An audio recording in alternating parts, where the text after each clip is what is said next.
Le Moyen-Orient ne va pas très bien en ce moment. Je pense que je n'ai pas besoin de développer. Quand il ne va pas très bien, nous sommes évidemment peinés pour ceux qui habitent là-bas. J'ai identifié dans l'assistance au moins 2 personnes pour qui à qui le Liban est cher. Mais quand il ne va pas bien, nous avons aussi tout lieu de nous inquiéter pour nous, la France, l'Europe, des possibles répercussions pour nous. Si je ne me trompe, le titre de votre blog sur le site du Monde, c'est « Un si proche Orient », qui me paraît un titre assez judicieux.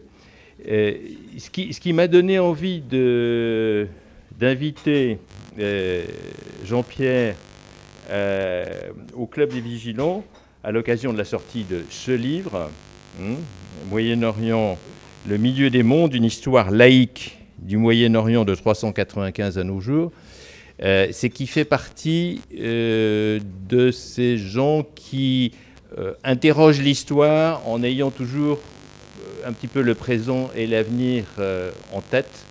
Je trouve qu'on sent toujours derrière l'universitaire, puisque à la base c'était un cours pour Sciences Po, l'ancien diplomate qui se demande un peu qu'est-ce qu'on pourrait faire, comment rebondir.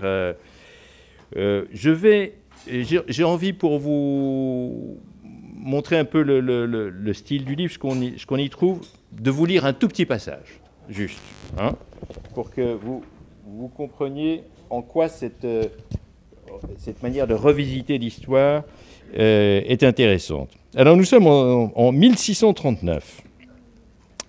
La paix conclue en 1639 trace entre l'Irak ottoman et la Perse safavide la frontière qui est largement celle existant aujourd'hui entre l'Irak et l'Iran. Il s'agit d'une frontière d'empire définie par un équilibre entre puissances et stabilisée au bout d'un siècle. Cette division n'est ni ethnique, ni linguistique, ni religieuse. Des populations turques, kurdes ou arabes vivent de part et d'autre, tandis qu'une minorité sunnite perdure en Perse et que l'Irak abrite les 2 villes les plus saintes du chiisme. La persistance de cette frontière au cours des 4 siècles écoulés, malgré le terrible conflit entre l'Irak et l'Iran de 1980 à 1988, devrait être méditée par tous les apprentis sorciers qui croient régler les problèmes du Moyen-Orient en y séparant les territoires supposés de chaque communauté. Voilà ce que j'aime bien dans la manière qu'a Jean-Pierre d'aborder et d'utiliser l'histoire.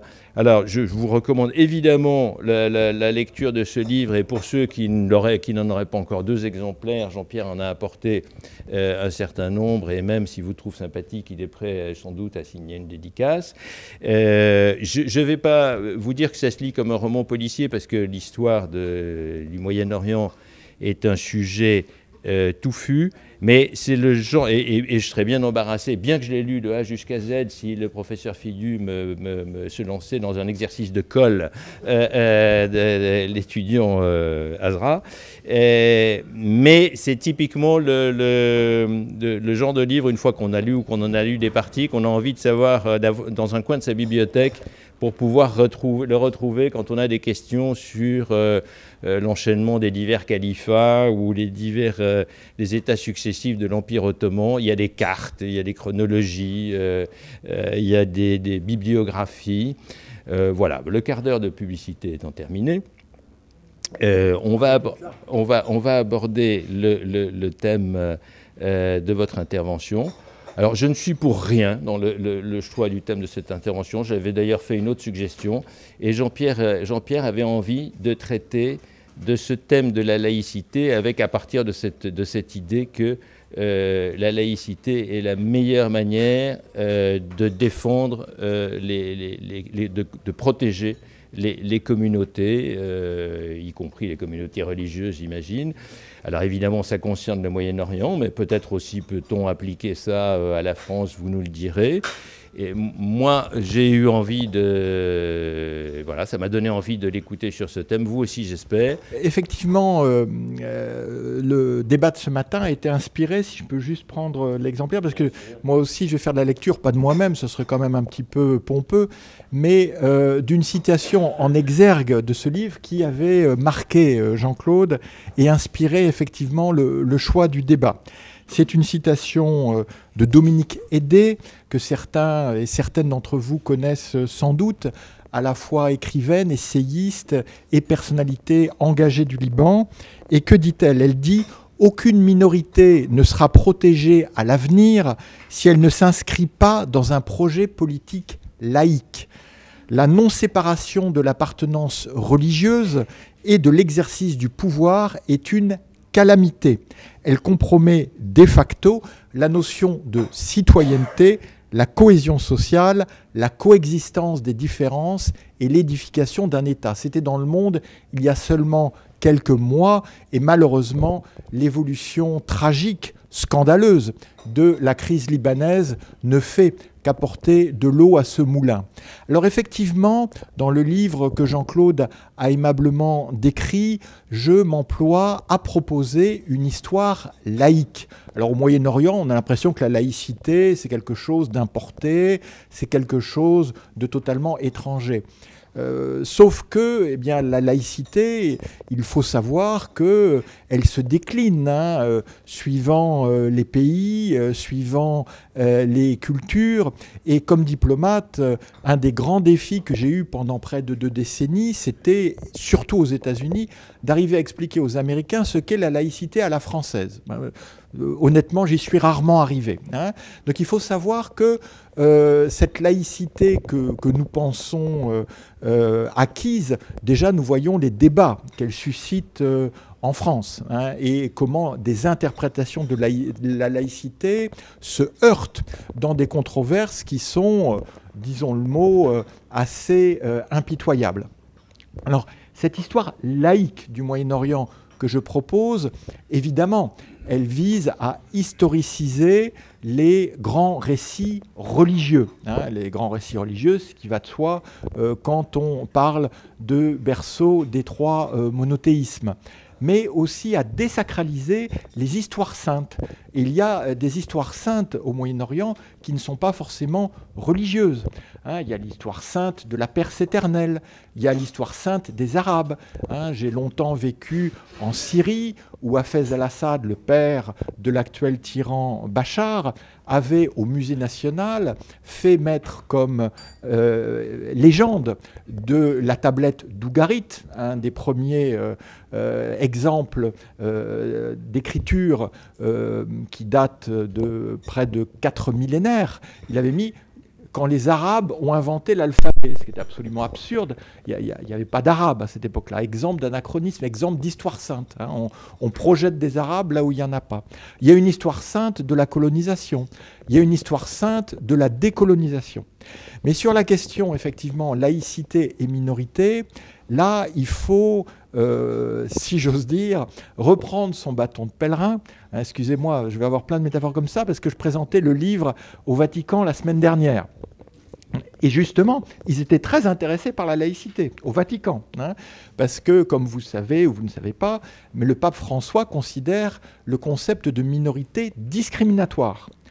Il pense que le concept qui doit prévaloir est le concept de citoyenneté, y compris pour ses coreligionnaires du Moyen-Orient. Et c'est sur la base de cette citoyenneté et non plus du concept de minorité qu'il mène un dialogue islamo-chrétien qui n'a jamais été aussi intense, et j'ai pu rencontrer au Saint-Siège non seulement les responsables du suivi des églises d'Orient, qui sont très optimistes sur le dialogue œcuménique, qui pensent qu'on est à la veille d'une communion qui pourrait être donnée à l'ensemble des églises d'Orient sur le modèle qui existe déjà pour l'église maronite du Liban.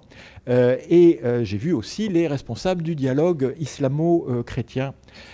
Donc, les minorités. Alors déjà, le mot de minorité au Moyen-Orient, il apparaît très récemment.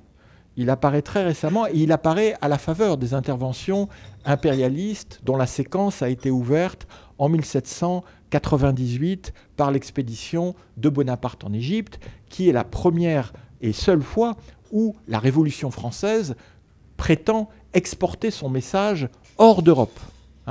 Elle ne l'a fait que dans le monde arabe et en Égypte, avec les conséquences que l'on sait, y compris la conséquence tardive en 1836 que nous avons tous les jours sur la place de la Concorde avec l'obélisque, qui est un don du souverain de l'Égypte d'alors. Ce n'est pas du tout une prise coloniale, c'est un cadeau. D'ailleurs, il y avait 2 obélisques et le deuxième est resté sur place. Et François Mitterrand, grand sphinx devant l'Éternel, en 1982, en visite en Égypte, a rendu l'obélisque à l'Égypte, qui n'avait jamais quitté le territoire égyptien. C'est quand même formidable, l'histoire en général et l'histoire de France en particulier. Donc, avant, dans l'Empire ottoman, on parle de millet, c'est-à-dire littéralement de nation.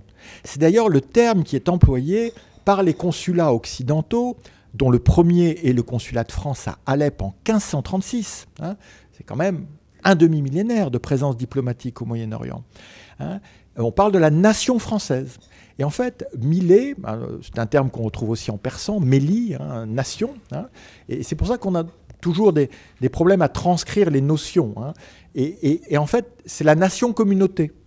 Il y a le millet musulman, il y a le millet chrétien, il y a le millet juif, et puis il y a les non-millets, si j'ose dire, c'est-à-dire les musulmans qui ne sont pas sunnites et qui, eux, n'ont pas de droit de cité dans l'Empire ottoman sunnite, de même que les sunnites n'ont pas droit de cité dans l'Empire safavide, puis Kadjar, chiite. Donc on a cette organisation par communauté, mais qui est beaucoup plus souple que souvent on l'a décrite. Et le principe fondamental en est l'autonomie interne des communautés, qui ont leurs propres tribunaux, leurs propres hiérarchies. Et donc le paradoxe, c'est que quand on va avoir les réformes de l'Empire ottoman, ce qu'on appelle les tanzimat au XIXe siècle, qui sont largement le fruit des pressions étrangères, eh bien, on aura effectivement reconnaissance de l'égalité des droits. Ça ne va pas se faire du jour au lendemain et ça ne va pas toujours rentrer dans les faits. On sait qu'il y a toujours un écart, y compris dans notre belle République, entre la loi et sa mise en application. Mais dans beaucoup de communautés, il va y avoir des résistances parce que la contrepartie de l'égalité des droits, c'est la fin de l'autonomie interne. Ça veut dire que les autorités ottomanes pourront désormais s'ingérer dans la nomination de tel évêque, dans la désignation de tel tribunal rabbinique, etc. etc. Donc, paradoxalement, et puis alors l'autre volet qui ne plaît pas du tout aux minorités, qu'on n'appelle pas encore comme ça, c'est que s'il y a égalité des droits, tout le monde fait le service militaire, alors que jusqu'à présent, les chrétiens ne le faisaient pas. Et donc, en fait, assez vite, on va remplacer l'impôt, la capitation, la jizya, qui est mentionné dans le Coran, qui est l'impôt, alors là, tout ce qu'il y a de plus discriminatoire, qui est versé par les protégés, les dhimmis chrétiens, en contrepartie justement de la protection que l'État islamique est censé leur accorder, mais la contrepartie, c'était qu'ils ne faisaient pas le service militaire vu qu'ils n'étaient pas musulmans. À partir du moment où il y a égalité des droits, ils font le service militaire. Et donc, en fait, on remplace à la jizya par une taxe d'exemption du service militaire. Ça se fait pas, c'est pas automatique, mais finalement, on a remplacé une taxe que par une autre, et les statuts, tout en étant supposés égaux, restent différents. Il faut savoir qu'au début du XXe siècle, à l'Académie militaire de Constantinople, on ne dit pas encore Istanbul, Istanbul c'est la République turque d'Atatürk qui impose ce nom. Il y a à peu près 200 élèves officiers et il y a 4 chrétiens et un juif. Donc on est évidemment, même s'il y a théoriquement égalité des droits, on voit bien que ça ne s'applique pas partout. Et puis il y a l'effet inverse. Au XIXe siècle, c'est-à-dire du point de vue de l'historien, excusez-moi, avant-hier, surtout quand on parle de la longue durée sur un millénaire et demi, une grande partie des tribus du sud de l'Irak optent pour le chiisme pour échapper au service militaire. Ça n'a rien à voir avec les convictions religieuses, ce qui fait que, alors aujourd'hui on dit ah oui, les sunnites, les chiites, la plupart des grandes tribus du sud de l'Irak sont mixtes. Il y a une partie qui est devenue chiite pour échapper au service militaire et l'autre qui est restée sunnite pour continuer à servir l'Empire ottoman. Donc vous voyez que tout ça est beaucoup plus fluide, beaucoup plus fluctuant, de même qu'on a des cas très nombreux, documentés, de chrétiens qui préfèrent porter leurs différends familiaux, leurs différents héritages, devant des tribunaux musulmans plutôt que devant des tribunaux chrétiens qui auraient été plus sévères à leur encontre. Voilà. Bon, tout ça pour dire que ces catégories sont fluides. Alors, en fait, comment les minorités émergent-elles? Parce que, alors, si vous voulez, mais comme j'ai une vingtaine de minutes, je ne vais pas parler de tout ce qui s'est passé avant le 19e siècle, mais où là aussi, je pourrais dire beaucoup de choses sur le fait que la plupart des minorités ne savent pas ce à quoi elles croient. Elles ne savent pas. Parce que c'est des querelles dogmatiques assez compliquées entre les églises d'Orient, c'est parfois même très très très byzantin au sens propre, et quand on parle des Druzes ou des Alaouites, de toute façon ils ne peuvent pas savoir ce qu'est leur credo vu que c'est le privilège d'une minorité d'initiés. Donc là où nous projetons des querelles religieuses, il y a fondamentalement des solidarités de groupe, des solidarités de proximité. Et ce qui crée la cohésion du groupe, de ce que nous allons commencer à appeler les minorités, c'est un terme occidental qui va être traduit en arabe, akaliyat, et c'est en fait la communauté d'épreuves et le fait qu'un groupe a vécu collectivement des conflits avec le groupe voisin et ou opposé, des promotions, des régressions sous tel empire, sous tel sultan, et que c'est cette communauté d'épreuves et évidemment l'endogamie. L'endogamie qui fait qu'on ne peut se marier que dans son groupe et que quand on le quitte, y compris pour un chrétien qui voudrait, dans un élan de passion, épouser une chrétienne d'une autre église, c'est catastrophique. C'est souvent aussi grave que s'il voulait se convertir à l'islam. Et évidemment, entre sunnites et chiites, entre druzes et alaouites, etc. etc. Donc en fait, ce n'est pas une question de croyance, c'est une question d'expérience. Et ça aussi, c'est ma petite contribution laïque. C'est-à-dire, on ne s'entre-déchire pas pour le filioque. Les orthodoxes et les catholiques, ce n'est pas pour des querelles dogmatiques qu'ils ont fait vraiment scission. C'est parce qu'en 1204, la 4e croisade, elle a dévasté Constantinople. Donc, 150 ans après la rupture officielle entre orthodoxes et catholiques, qui avait, alors là, l'historien peut vous l'affirmer, complètement échappé aux intéressés.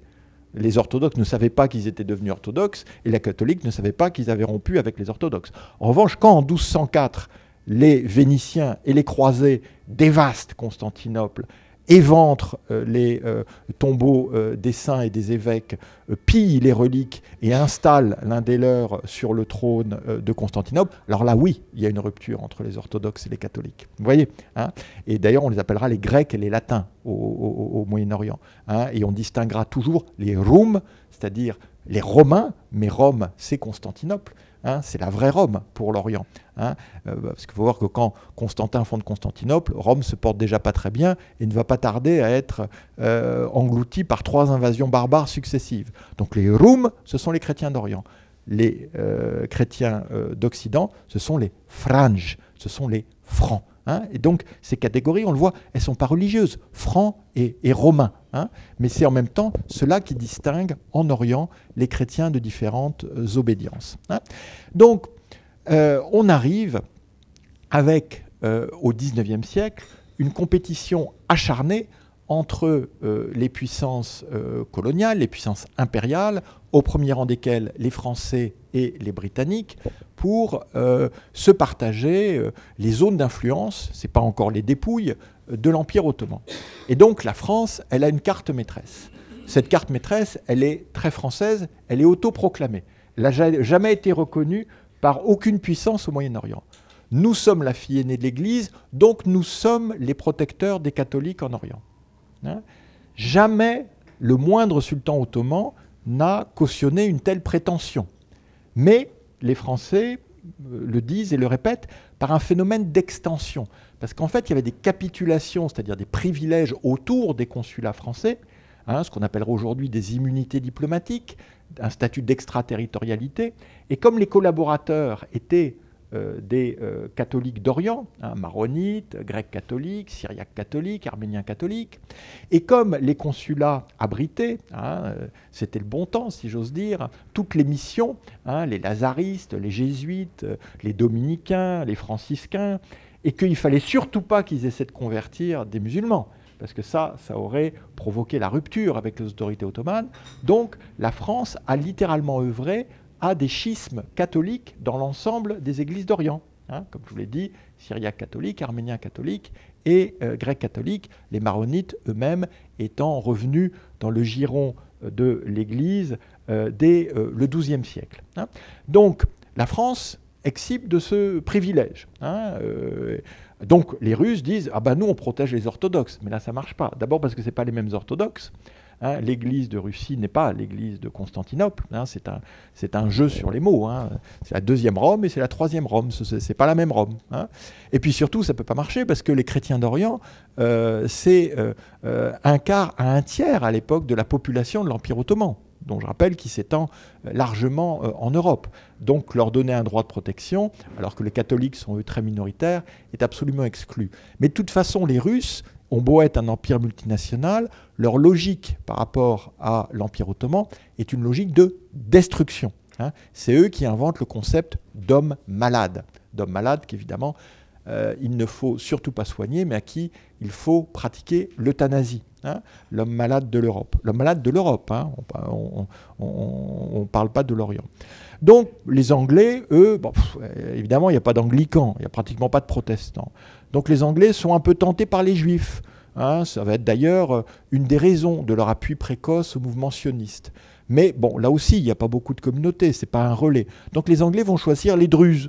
Hein, il n'y a aucune région confessionnelle. Hein, c'est purement pour avoir un relais, parce que les Druzes sont situés géographiquement, stratégiquement, dans les montagnes de Galilée, du Liban, du Golan, du Jebel Druze, ce qui veut dire littéralement la montagne druze, dans le sud-ouest de la Syrie. Donc ils misent sur eux.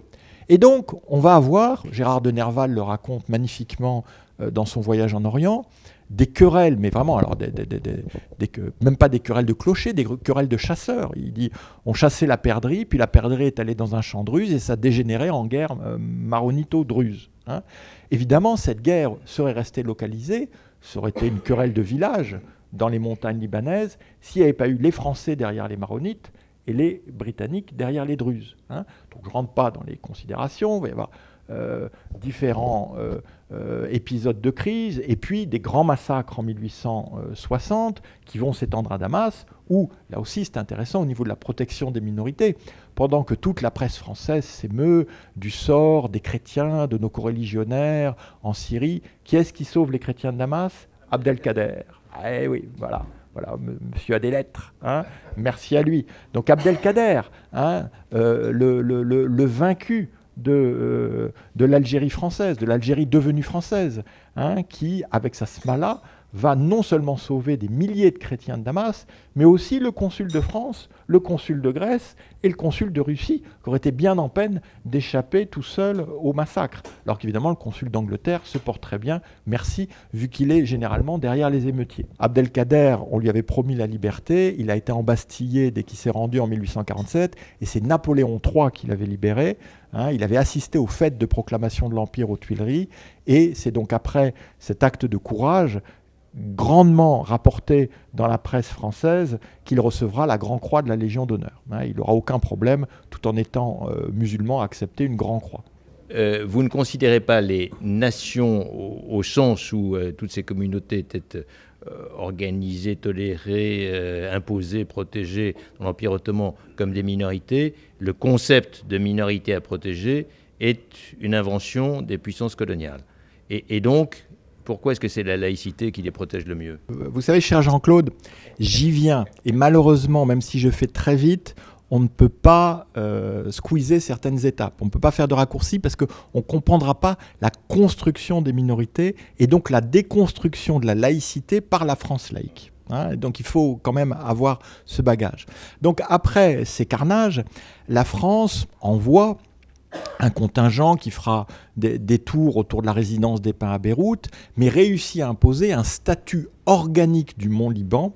Et là, pour la première fois, on voit apparaître une espèce de rêve de docteur Folamour, de taxinomie des confessions, vu qu'on exige que dans ce conseil organique, il y ait, de mémoire, hein, c'est peut-être pas les chiffres exacts, 5 maronites, 4 druzes, 2 grecs orthodoxes, 1 grec catholique, 2 sunnites, 1 chiite. Ça, on n'a jamais vu ça. Cette folie de découper les groupes, hein, et de considérer qu'un conseil n'est représentatif que s'il est représentatif d'une population au travers de ces communautés. Et donc, alors même que la France va se séparer son Église de son État, hein, il va y avoir ce phénomène d'une France, c'est une citation qui est prêtée à Gambetta, qui est largement apocryphe, hein, qui est « La laïcité n'est pas un article d'exportation ». Donc la même France qui a cette crise, au Moyen-Orient, elle encense littéralement son consul général à Jérusalem au Saint-Sépulcre et elle continue de protéger les différents missionnaires et de n'avoir en fait comme relais que cette vision de protection, hein, des minorités. Or, face à cela, on a une alternative au Moyen-Orient. On a ce que j'ai appelé le vivre ensemble moyen-oriental. Alors, je ne l'idéalise pas du tout, hein. C'est plus de l'ordre de la coexistence, de la cohabitation que du partage, hein. On vit les uns à côté des autres, mais on vit les uns à côté des autres et on se connaît, on se respecte, on va aux fêtes des uns des autres, etc., etc. Mais le contraste est très fort avec ce qu'on appelle à ce moment-là la balkanisation, c'est-à-dire le retrait de l'Empire ottoman d'Europe qui s'accompagne de guerres épouvantables, de déplacements de population, hein, et d'émergence d'États qui sont censés correspondre à un groupe linguistique. Hein, c'est comme ça, on crée donc un État, une langue, une terre, et on crée la Bulgarie, on crée la Serbie, on crée... Bon, et tout ça va déboucher sur la Première Guerre mondiale, hein, donc c'était quand même pas ce qu'il y avait de mieux. Mais il faut voir qu'au même moment, il y a un début de balkanisation de la Turquie d'Asie, de l'Anatolie. C'est la première crise arménienne, hein, en 1896, qui est le prélude de l'épouvante du génocide arménien qui sera directement causé par un nationalisme de type moderne. Les jeunes Turcs, il n'y a pas plus... D'ailleurs, ils s'appellent Youn Turk en turc. Hein, ils sont complètement formés à l'école française, plutôt Auguste Comte que les philosophes de la Révolution. Ces gens-là vont perpétrer le génocide. L'idée étant que sur une terre, il ne peut y avoir qu'un peuple. Et ces gens-là, et d'une certaine façon, celui qui est un peu leur héritier, Atatürk, même s'il prétend rompre avec eux, Atatürk va parachever ce nettoyage ethnique avec les échanges épouvantables de population, hein, entre les Grecs et les Turcs en 1923. Izmir était une grande ville grecque, hein, Smyrne, hein, ville natale de Balladur, entre autres, hein, enfin de la famille Balladur. Hein. Et donc, on a très clairement, avec l'émergence de ces nationalismes modernes, une perte de diversité. Or, au Moyen-Orient, malgré tout, avec tout ce que j'ai décrit, les guerres de 1860, cette diversité, elle existe. Et on a une Nahda, une renaissance arabe, hein, qui refuse de considérer qu'être arabe, c'est une pureté de sang, c'est une question ethnique. Parmi les grands... alors évidemment, dans la Nahda, il y a énormément de chrétiens, hein, notamment l'un d'entre eux, Boutros Boustani, El Hobl el-Watan min el-Iman, hein, l'amour de la patrie et de l'ordre de la foi, une espèce de religion nationale qui justement transcende les appartenances confessionnelles. Le même Boutros Boustani, pour 1860, il veut parler de guerre civile, hein, il ne veut pas parler de guerre confessionnelle, de guerre civile entre Libanais, entre Arabes. Hein. Il ne veut pas dire c'est des chrétiens contre des musulmans. Hein. Et donc, on a, hein, ce projet qui n'est pas parfait, qui est comme toutes les constructions humaines, hein, mais ce projet va être brisé justement par la France laïque. Et la France laïque, quand elle arrive au Moyen-Orient, en 1920, c'est les mandats de la Société des Nations, les Britanniques récupèrent la Palestine, la Jordanie et l'Irak, et la France a la Syrie et le Liban. Et la France va découper la Syrie et le Liban en fonction des communautés ou de ce qu'elle croit être les communautés. Donc elle va casser le royaume arabe de Damas, qui était ce qu'il était, mais qui était constitutionnel, qui avait des textes protecteurs des minorités, justement, parce qu'ils ont compris qu'il faut parler le langage des minorités pour être entendu en Occident. Et donc on va avoir un grand Liban qui va être taillé sur mesure pour les protégés maronites de la France. À l'époque, en 1920, on croit faire un beau cadeau aux chrétiens du Liban, mais en fait c'est une bombe à retardement. Parce que ce territoire trop grand par rapport au mont Liban, au petit Liban, où les chrétiens seraient restés majoritaires, fatalement, il va voir les chrétiens perdre la majorité au bout de 2-3 générations. Et c'est ce qui s'est passé au moment du déclenchement de la guerre dite civile en 1975. Mais pire que ça, face à une Syrie qui était quand même unifiée, les Français vont charcuter. Ils vont créer un État alaouite. Alors ça, on n'a jamais entendu parler dans toute l'histoire. Un État druze, un État pour Damas, un État d'Alep, une autonomie pour Antioche. Alors on ne dit pas Antioche parce que les catholiques pourraient comprendre que c'est un peu important. Donc on dit le Sandjak d'Alexandrette. Ça passe mieux. Et là, les Turcs ont une forte population. Donc il faut négocier ça avec les Turcs. Donc en fait, les Français vont créer une mosaïque confessionnelle, et puis après dire au Moyen-Orient, ils ne s'entendent pas parce qu'ils sont divisés sur une base communautaire. C'est un peu un cercle vicieux, un serpent qui se mord la queue. Sauf que les Syriens les démentent très vite, vu qu'en 1925, ils se révoltent contre les Français, à partir du Jebel Druze, où théoriquement ils devraient être très heureux d'avoir un État, et qu'on a un Conseil national de la Révolution en 1925 qui va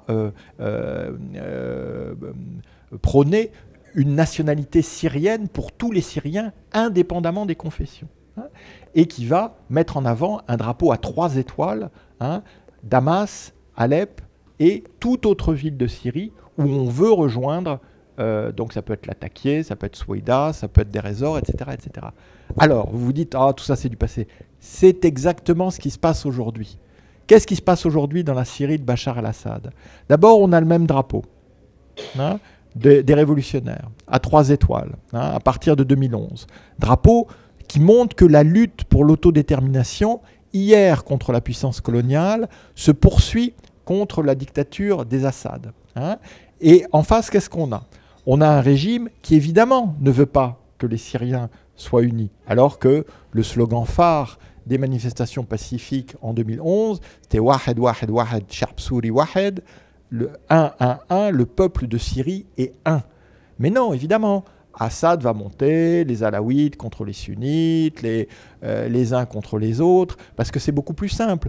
Et on va avoir, j'ai débattu avec des gens que je croyais de grande culture, avec un Jean-Pierre Chevènement qui commence à expliquer devant moi au micro de Jean-Pierre Elkabbach à la librairie Médicis, « Oh, la Syrie, vous savez, c'est compliqué, il y a des sunnites, il y a des chiites, il y a des druzes, il y a des maronites. » Et j'ai dû lui dire, mais c'est de l'anthropologie coloniale, ça.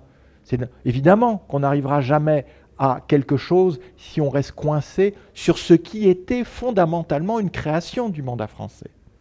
Et qu'on continue à répéter tel un perroquet cette réalité. Alors évidemment, il serait absurde de dire que ces groupes n'existent pas. Et parce que pendant les dernières années, on a eu des persécutions à un niveau jamais atteint de tel groupe par tel autre groupe, évidemment, le summum a été vécu par Daesh, le bien mal nommé État islamique, contre les chrétiens, on l'a su, mais aussi contre les Druzes, contre les Yézidis, ça a été abominable. Donc on voit bien qu'aujourd'hui, ce qui se passe, c'est cette dégradation du principe même du vivre ensemble par l'émergence de ces monstres. Le monstre dictatorial enfantant le monstre djihadiste. Je ne fais pas dans la théorie du complot, mais c'est l'environnement dictatorial qui permet au djihadisme d'émerger. Or, qu'est-ce qu'on entend ici? On entend « Ah, les hommes forts ». Ah oui, quand même, oui. Alors, les hommes forts, ils ont beaucoup de sang sur les mains. Mais ils protègent les minorités. Ah bon? Ils protègent les minorités? Alors, quelques chiffres. depuis que l'Assad soit au pouvoir, la proportion de chrétiens dans la population syrienne a baissé de moitié. C'est pas mal pour des protecteurs de minorités. Hein. Quant aux immenses Américains qui sont allés, une Bible à la main, envahir l'Irak en 2003, la plupart d'entre eux étant des born again, et George Bush ayant, dans un lapsus très révélateur, parlé de croisade, eh bien, dans les années qui ont suivi leur invasion, la population chrétienne d'Irak baisse de moitié. Alors, franchement, des protecteurs comme ça, on peut quand même s'en passer. Hein. Mais au fond, qu'est-ce qu'il y a derrière ça? Et comme ça, je boucle la boucle et je conclus, cher Jean-Claude. Il y a que, quand on parle de minorité, on ne parle pas de majorité. Et l'idée devrait quand même, en France, nous interpeller. Est-ce qu'on peut décemment protéger les minorités si on opprime la majorité? Est-ce qu'on peut vraiment croire que ce type de système à deux niveaux fonctionne? Évidemment non. Parce que qu'est-ce qui se passe dans ces cas-là? Dans ces cas-là, eh bien, les minoritaires sont doublement otages. Ils sont otages du régime, qui les met toujours en avant, hein, pour dire « Ah ben vous voyez, moi je suis gentil, je protège les minorités. Oh, » Excusez-moi, anecdote, j'étais à Alexandrie, dans une église qui a été frappée par un des pires attentats djihadistes de l'Égypte contemporaine. Je peux vous dire qu'aujourd'hui, cette église, on y rentre toujours très facilement. Les policiers font rien, et c'est les pauvres coptes qui ont dû organiser un service d'ordre particulier pour éviter que l'irréparable se commette, parce que, contrairement à ce qu'on croit trop souvent, les djihadistes frappent souvent 2 fois au même endroit. Il ne faut pas croire que parce que ils ont ciblé un lieu une fois, ils n'y reviendront pas. Hein. Donc, les minorités sont doublement otages, parce qu'en même temps, on leur interdit la citoyenneté. Non, non, vous n'êtes pas syrien, vous êtes chrétien. Non, non, vous n'êtes pas syrien, vous êtes alawite. Non, non, vous n'êtes pas irakien, vous êtes kurde, etc. etc. Hein, et là, j'ai parlé des minorités religieuses, je ne vais pas parler des minorités ethniques. Hein, on en discutera peut-être. Donc, on voit qu'en fait, et ça, je dois reconnaître, hein, moi je ne suis pas très papiste, hein,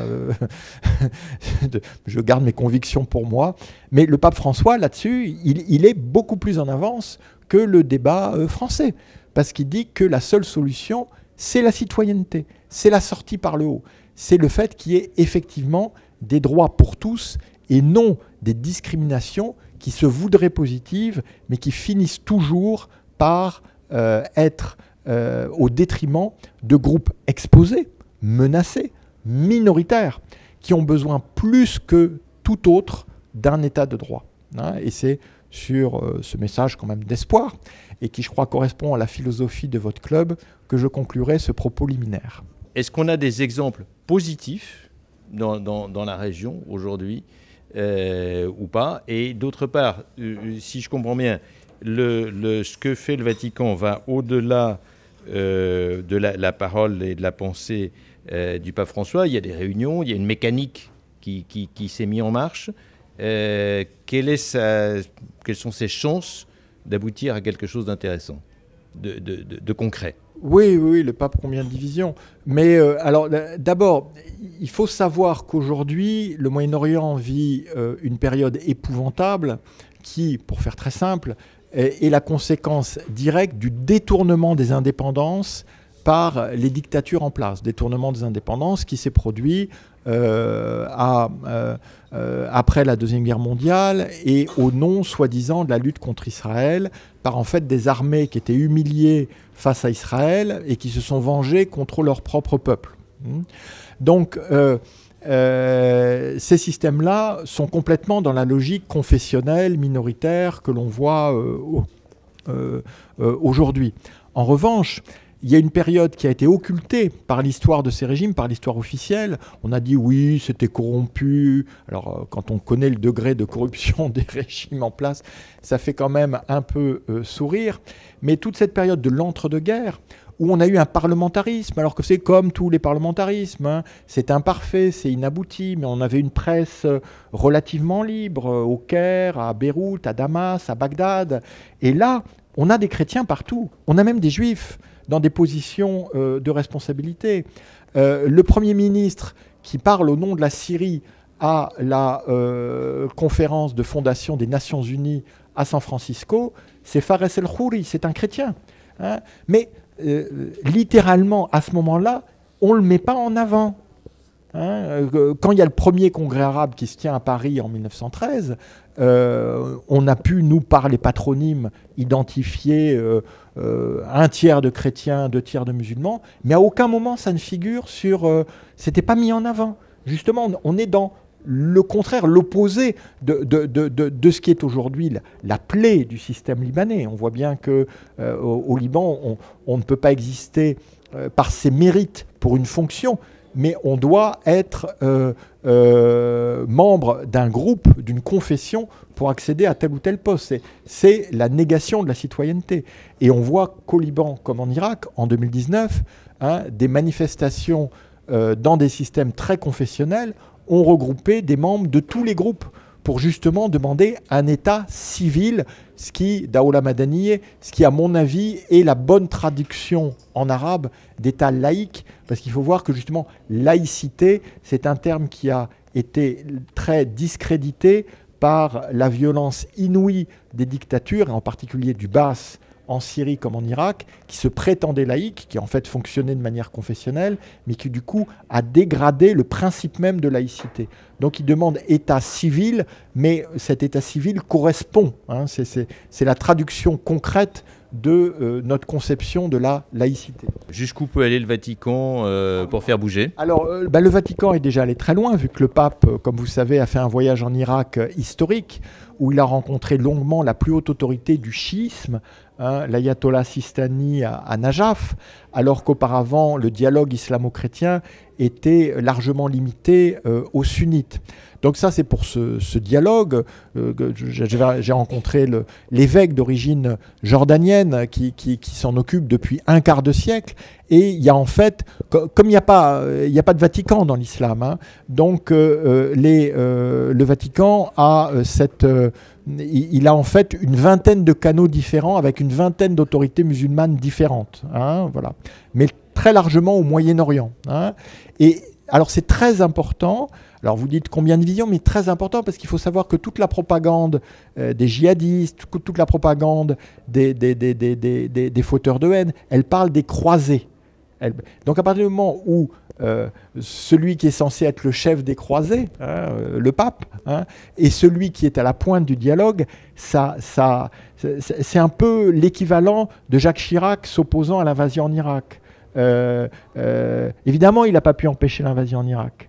Mais en faisant ça, il a empêché ce qu'on appelle pudiquement le choc des civilisations. Il a empêché cette prophétie autoréalisatrice que la guerre perpétuelle est le seul avenir entre l'Occident et l'islam. Et c'est la même chose que fait le pape aujourd'hui. J'aurais jamais pensé qu'un jour j'allais comparer un pape à Jacques Chirac. S'il vous plaît, peut-on continuer sur la notion de citoyenneté ? Pour nous, Français, Européens, citoyenneté, c'est à la fois les élections libres, les partis politiques laïques, l'état de droit. Tous ces pays semblent très loin de tout ceci. Alors, est-ce qu'on peut imaginer une première étape? Tout ceci, la démocratie, on a mis des siècles à y parvenir en Europe et encore. Donc, quelle pourrait être la première étape et quels pourraient être les pays, quels pourraient être les leviers, soit géographiques, soit de groupes, qui permettraient, peut-être d'abord, c'est peut-être l'état de droit et la justice le plus important.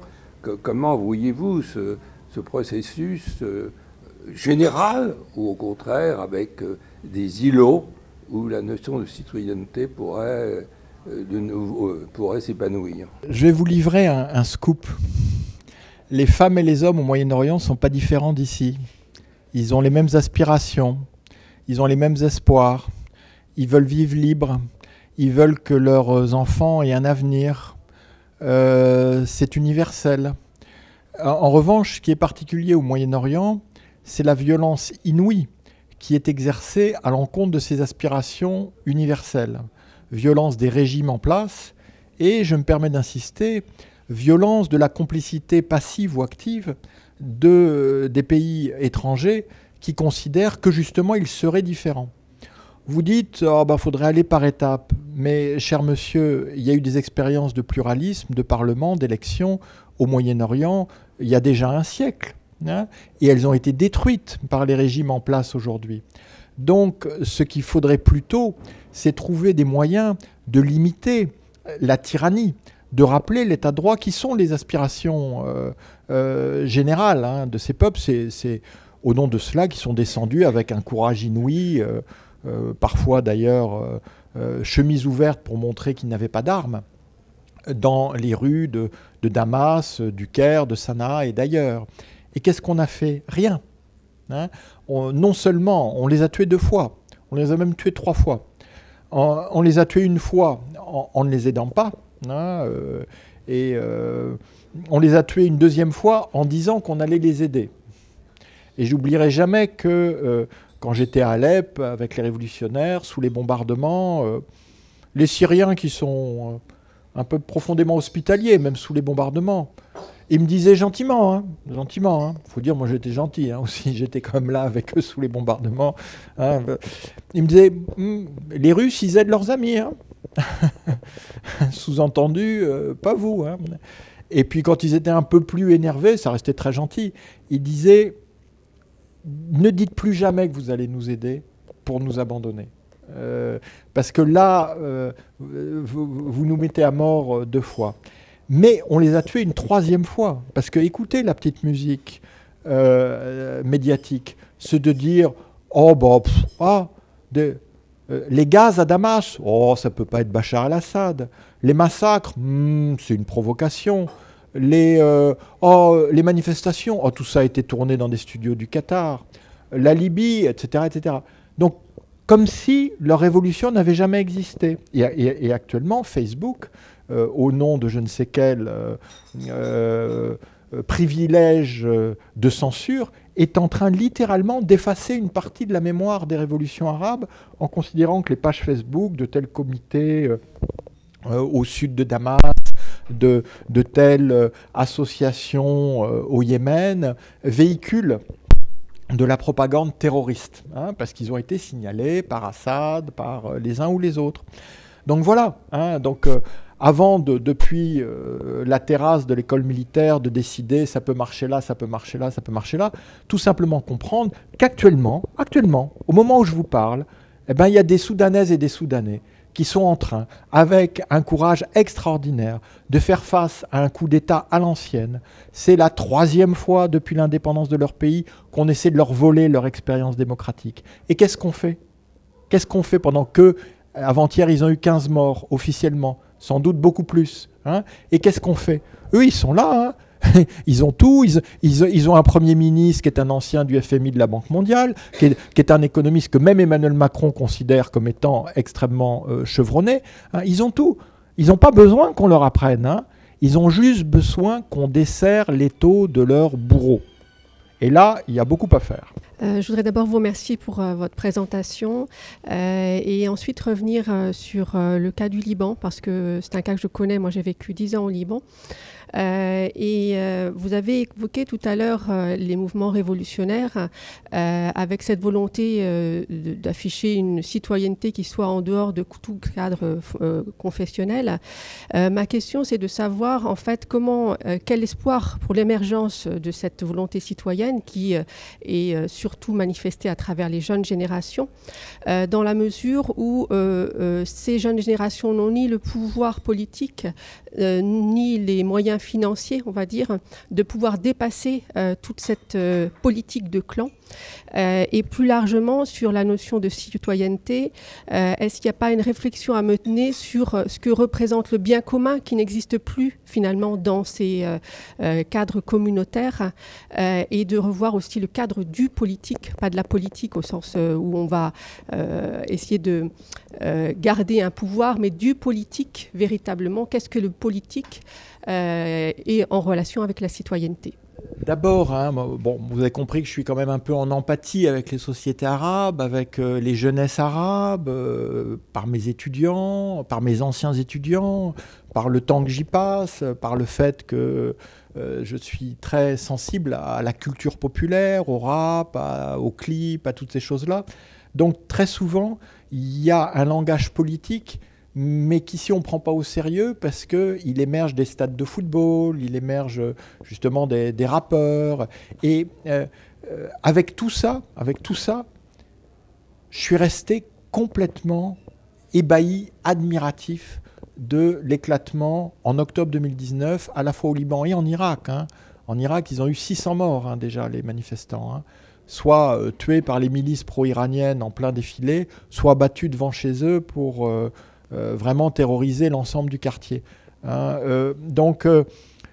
Parce que là, je me disais, bon, c'est très dur de se soulever contre un dictateur, mais se soulever contre un système confessionnel, c'est presque de l'ordre de l'inconcevable, parce que c'est pas un dictateur, c'est 100, 200 personnes de toute confession hein, qui sont absolument capables de mettre de côté tous leurs différends pour continuer à préserver leur mainmise sur le Liban. Donc dans les deux cas, ça a été des moments magiques. Hein, et quand il y a eu cette chaîne humaine du nord au sud du Liban, et on n'a pas demandé qui était chrétien, qui était musulman, hein, c'était extraordinaire. Mais le système, alors en arabe on dit nizam, ce qui veut dire système et régime. Et c'est très important parce que trop souvent on crédite les dirigeants arabes d'une raison d'État, comme s'ils pensaient à l'intérêt de leur pays et de leur peuple. Pas du tout. Eux, ils pensent à l'intérêt du nizam, du régime. Et le régime au Liban, il est confessionnalisé. Hein, et ça veut dire que face à cette contestation sans précédent, ben, ils ont choisi une arme qui est une arme terrible, qui est l'arme de la faillite. C'est-à-dire que la faillite libanaise est organisée par ces élites. Organisée. Et en fait, ils obtiennent par la guerre, par la faillite, ce que Bachar el-Assad a obtenu par la guerre en Syrie, c'est-à-dire l'exode de la jeunesse et des classes moyennes, de façon à ce que ne restent dans le pays que les populations les plus vulnérables qui seront à la merci des réseaux clientélistes. Mon ami Hassan Salamé a parfaitement résumé le paradoxe libanais en disant « le régime prend aux citoyens pour distribuer aux partisans hein, ». Vu que la rente est prélevée sur les Libanais, hein, mais après elle est redistribuée par les clientèles des différents partis confessionnels. Donc non seulement ce système ne peut pas produire de la citoyenneté, même dans 2000 ans, hein, mais il passe son temps à la dissoudre. Vu qu'il ne veut pas de citoyens, il veut des clients de telle ou telle confession. Donc là, il est évident qu'entre la Covid et l'explosion du 4 août 2020, hein, l'explosion catastrophique du port, plus de 200 morts, 300 000 déplacés, hein, on a eu un choc dont ce mouvement contestataire ne s'est à l'évidence toujours pas remis. Hein, mais là aussi, hein, ne jamais oublier que ce système, ce nizam, il a largement été remis en selle par une forme de complaisance ou d'aveuglement qui fait qu'on continue de considérer que ces grands voleurs, ces grands bandits de toute confession pourraient être ceux qui réformeraient le pays. Ce qui est une impossibilité, hein, ça n'arrivera jamais. D'où ce constat un peu triste que j'avais fait, hein, qu'on les a abandonnés, pas une fois, mais 2 fois, mais 3 fois. Hein, mais qu'il y a un problème, c'est pour ça que je me permets d'insister, il y a un problème d'analyse. C'est-à-dire, on croit que le responsable et le principal bénéficiaire de ces détournements pourrait être celui qui réformerait le système dont il est le grand profiteur. Ça n'arrivera jamais. Alors on dit le dégagisme, c'est pas responsable, etc. Et puis ça fait gilet jaune, donc ça fait désordre.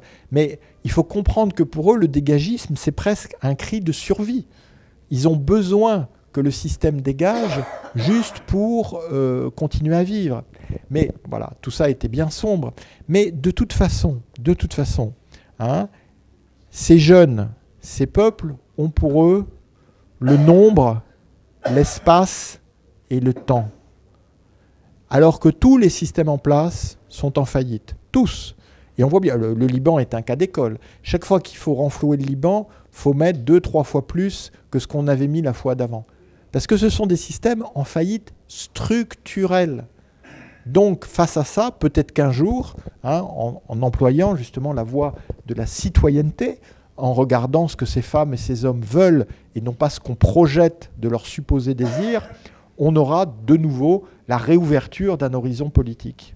Et la grande surprise d'octobre 2019, elle peut réapparaître ailleurs. Alors peut-être pas au Liban et en Irak, mais ça peut être ailleurs. Personne n'avait vu venir la révolution au Soudan. Hein. Donc tous ces peuples qui paraissent endormis, apathiques, désabusés, ben en fait, comme le système est en faillite, il ne faut pas du tout sous-estimer les possibilités de soulèvement, de réaction.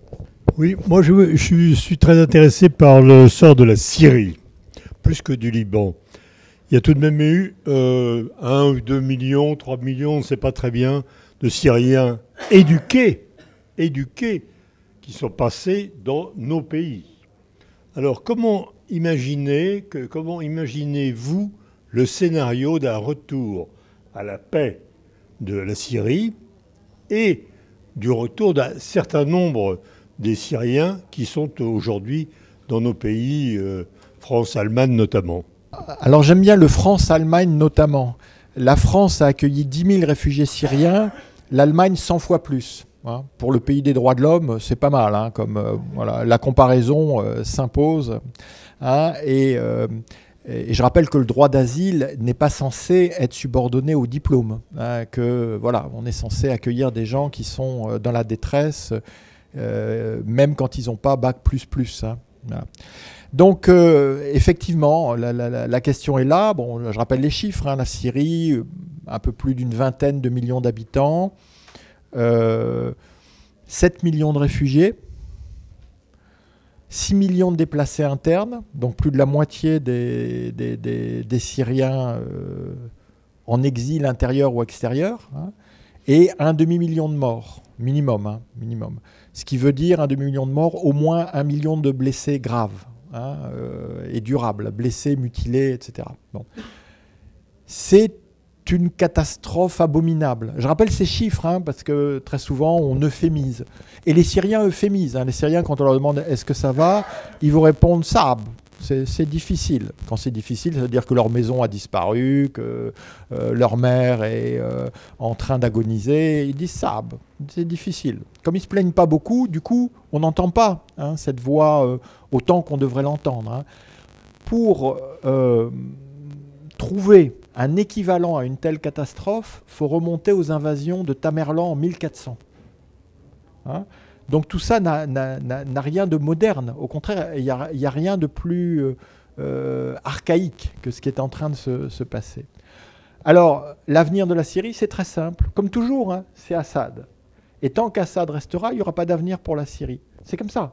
C'est comme ça. C'est pas du tout une espèce de plaidoyer pro-domo. C'est parce que tant qu'Assad est là, Assad préfère son régime à la Syrie. Il l'a prouvé. Hein, et d'ailleurs, il n'y a pas de reconstruction. Hein. Il ne veut surtout pas qu'il y ait de reconstruction. Parce que s'il y a des reconstructions, tous ces gens qu'il a eu tant de mal à expulser seraient capables de revenir. Or, il ne veut justement pas qu'ils reviennent. Donc les quartiers d'Alep, de Homs et d'ailleurs sont laissés à l'état de ruine. Hein, sauf quelques enclaves qu'on a données aux Iraniens pour coloniser leurs partisans. Bon.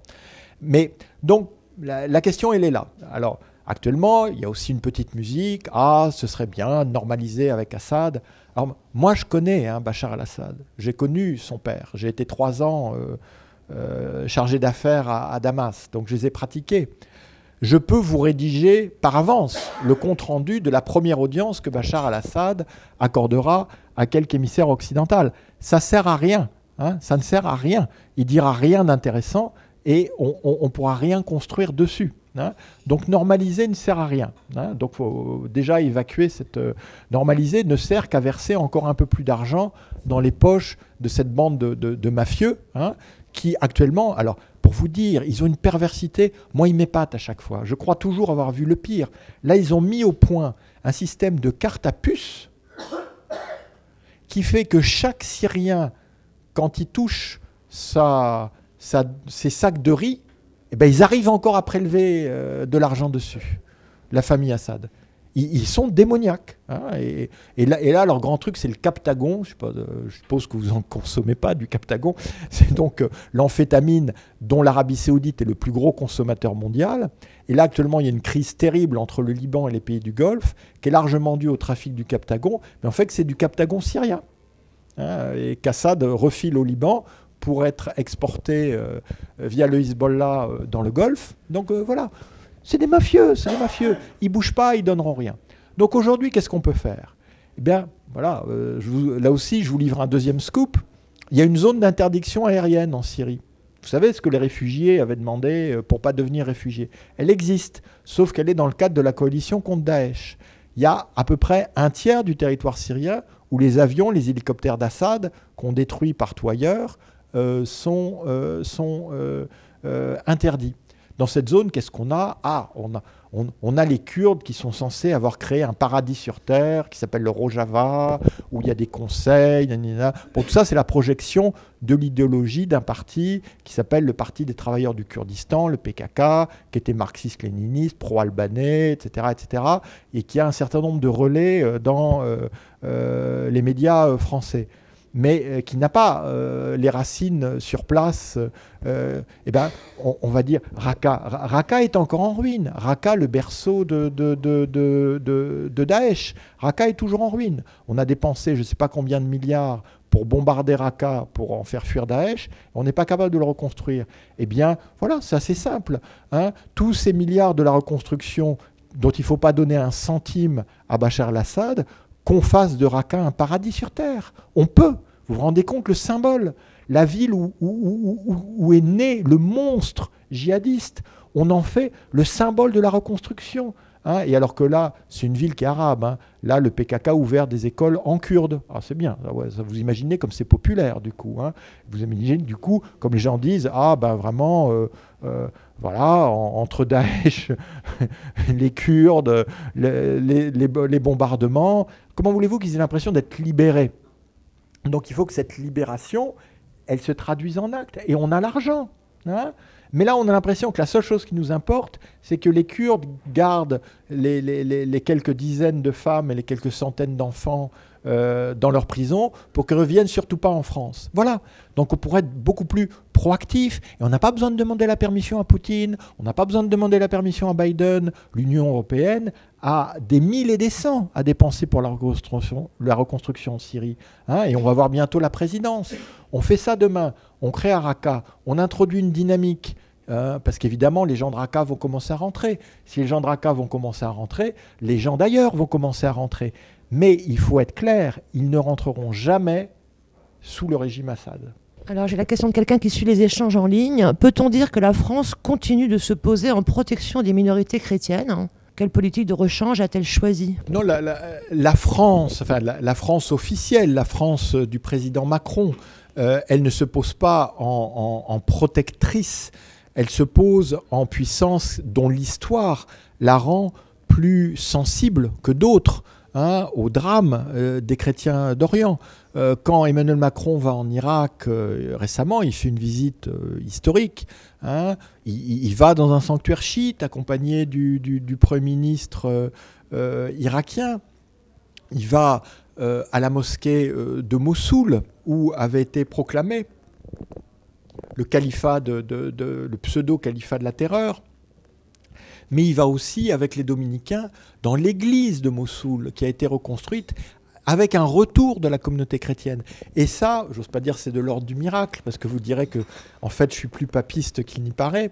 Mais moi j'étais en 2019 à Mossoul. J'ai prononcé en arabe la leçon inaugurale du centre franco-irakien qui a été ouvert dans l'université de Mossoul à l'intérieur d'un ancien atelier d'explosifs de Daesh. vous voyez le symbole quand même. Là, des jeunes filles déclament Lamartine. Voilà, bon, c'est beau. Ça. À l'époque, j'avais vu l'évêque responsable de Mossoul qui était très pessimiste sur le retour des chrétiens. Ils sont revenus. Ils sont revenus. Hein, et justement, j'en parlais au Saint-Siège il y a peu de temps, et ils sont assez optimistes pour le retour de ces populations. Donc, il n'y a pas que la France qui s'en est saisie, mais c'est très important à souligner. Et j'en profite pour dire qu'il y a une organisation formidable qui s'appelle l'Œuvre d'Orient, qui donc est historiquement engagée dans la solidarité avec les chrétiens d'Orient. Mais quand je suis allé à Erbil, au Kurdistan d'Irak, à la radio que finance, que soutient l'Œuvre d'Orient, certes il y avait des chrétiens, mais il y avait aussi des musulmans, des yézidis, des Kurdes. C'est-à-dire qu'ils ont parfaitement compris que s'ils voulaient aider dans la durée les chrétiens d'Orient, il ne fallait pas dire bon, montre ta carte d'identité, si tu es chrétien, je t'aide, et si tu ne l'es pas, je ne t'aide pas. Qui est quelque chose qui, sur la durée, crée beaucoup plus de problèmes aux communautés en question qu'elle ne les aide. J'ai l'impression que la bataille pour on va dire l'État laïque, mais c'est un anachronisme, a été un peu perdue lorsque Julien l'Apostat a perdu la partie lui-même et qu'on a su que les monothéismes allaient triompher au Moyen-Orient, ce dont on s'est, à mon avis, pas tout à fait remis. Mais bon, ça c'est un aspect du problème. Je crois qu'il y a quand même... Il ne faut pas avoir une vision trop idéaliste des empires musulmans successifs, et que le germe a été quand même placé dans le fruit à plusieurs reprises lorsque les Omeyyades se sont servis des Juifs pour opprimer d'une certaine façon les communautés chrétiennes d'Espagne, ou lorsque les Ottomans ont imposé le devshirme en Europe balkanique, et ça a été extrêmement mal vécu dans les populations. Et c'est peut-être pour ça que les guerres balkaniques se sont situées dans les Balkans et que le Moyen-Orient a été relativement calme, parce qu'il n'y a pas eu de devshirme, on va dire, à l'est et au sud de l'Anatolie.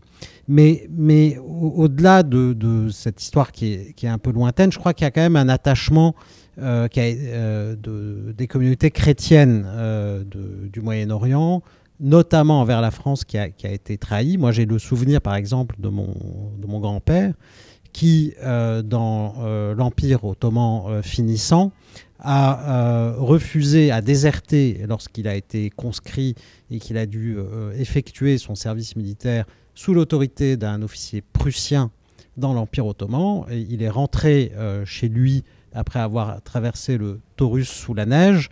Et il a dormi pendant 4 ans avec un pistolet sous son oreiller chez lui, parce qu'il n'envisageait pas qu'il soit possible de prendre des armes contre la France. Donc il y a eu cet attachement-là de communautés chrétiennes dans ces pays-là, pour de bonnes ou de mauvaises raisons, comme vous l'avez cité, et ceci a été largement trahi.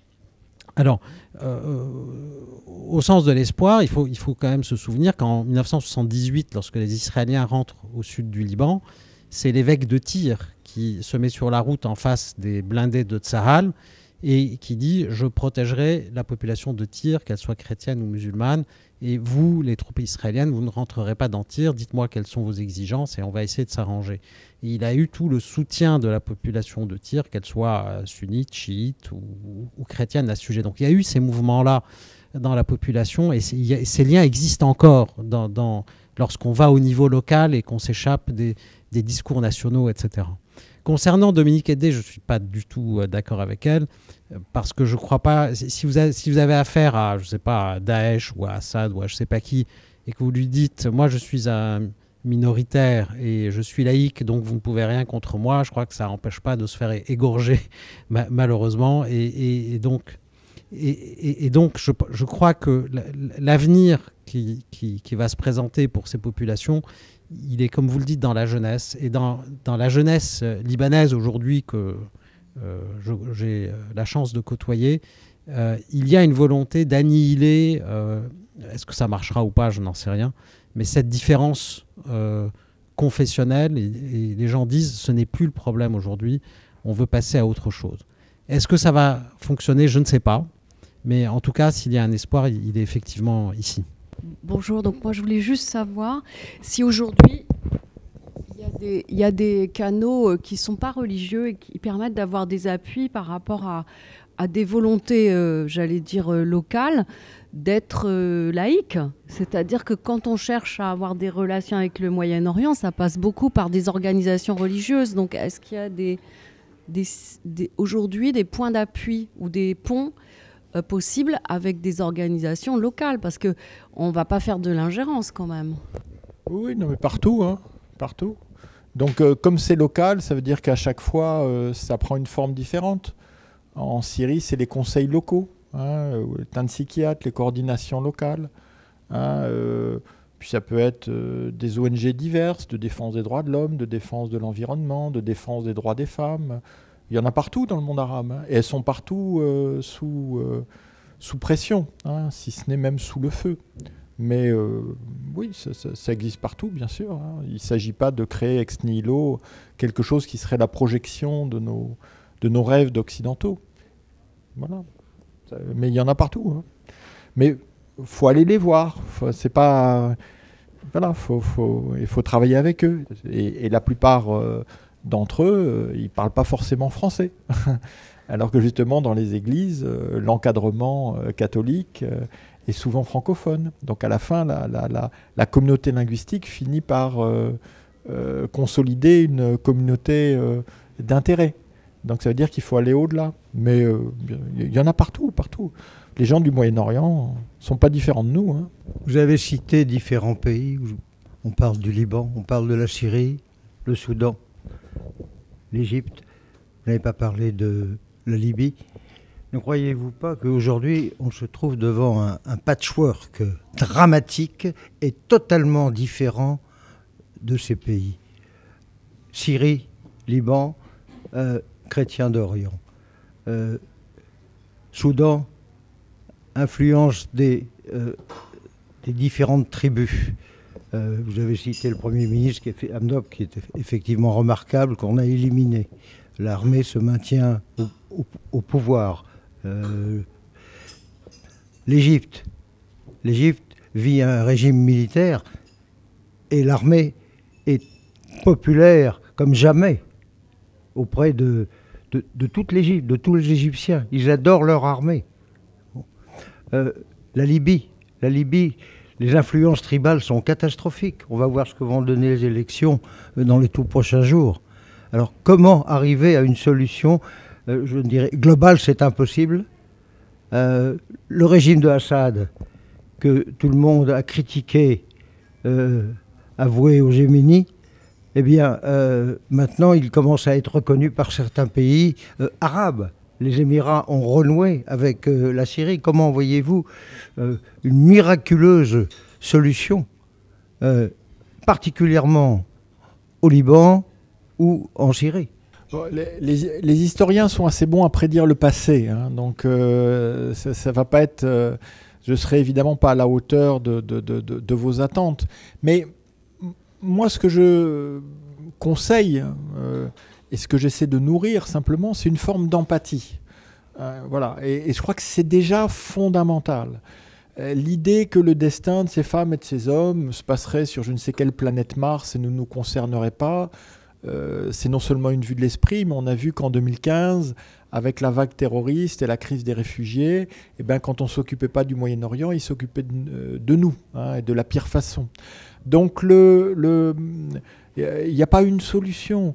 En revanche, vous mentionniez la Libye, les élections à tout prix, moi j'y crois pas du tout, du tout. Moi je crains même que cette focalisation sur les élections relance la guerre en Libye, parce que l'important, c'est pas de savoir qui est président, qui est Premier ministre, mais ça c'est notre côté communauté internationale. Hein. C'est qui le chef, c'est qui la tête qui dépasse, hein. C'est qui va pouvoir parler. Hein. Bon, je dis toujours l'anecdote, quand j'étais dans Alep révolutionnaire, entre deux bombardements, quand j'allais voir à la mairie le maire, c'était facile de savoir qui était le maire, c'était celui sur lequel tout le monde criait. Il était assis là et tout le monde venait, ah, ça marche pas, ça marche pas. Parce que vous comprenez, après 40 ans d'Assad, ils ne pouvaient plus supporter le moindre chef. C'était devenu des spontanéistes. Hein. Donc il faudra en passer par là. Et c'est pas grave si on voit pas le chef émerger tout de suite. Hein. C'est pas grave qu'il y ait une direction collégiale ou autre. Mais ce qui est fondamental, c'est la Constitution. Et ce qui me fait très peur en Libye, c'est qu'il n'y a pas de Constitution. C'est qu'on ne sait pas sur quelle base reconnue par l'ensemble des Libyennes et des Libyens vont se faire les élections. Donc moi, alors là, pour le coup, je peux déjà vous dire ce qui va se passer. Celui qui va gagner la présidentielle va dire c'est un régime présidentiel, et celui qui va gagner les législatives va dire c'est un régime parlementaire. Et on est reparti, à mon avis, pour une guerre. Donc ce ne sera pas une guerre entre deux gouvernements, ce sera une guerre entre le président et son Premier ministre. Ah, on sera bien avancé. Hein. Donc l'important, c'est de trouver sous la forme qui convient à chacun de ces pays. Hein. Et on est passé près en Libye. Hassan Salamé, comme envoyé spécial de l'ONU en Libye, avait organisé une conférence nationale qui devait se dérouler à Radamès, à la frontière tunisienne. Et c'est pour torpiller cette conférence que les Émirats, l'Arabie saoudite, la Russie, l'Égypte ont encouragé Haftar à relancer la guerre civile. Donc il faut en passer par là. Et en Tunisie, qui est le pays le moins violent, le moins complexe de toute la région, ils avaient une constituante qui devait rendre ses travaux au bout d'un an. Ça a pris 3 ans. Et c'est comme ça. Et c'est pas en France, avec toutes les constitutions qu'on a eues, avec toutes les républiques, révolutions et changements de régime qu'on a eues, qu'on va critiquer ça. Hein. Donc c'est incompressible. Il faut arriver à un pacte national qui, tout simplement, sera un contrat entre les femmes et les hommes de ce pays sur la façon dont ils veulent vivre ensemble. Hein. Et c'est cela qui finira par se passer.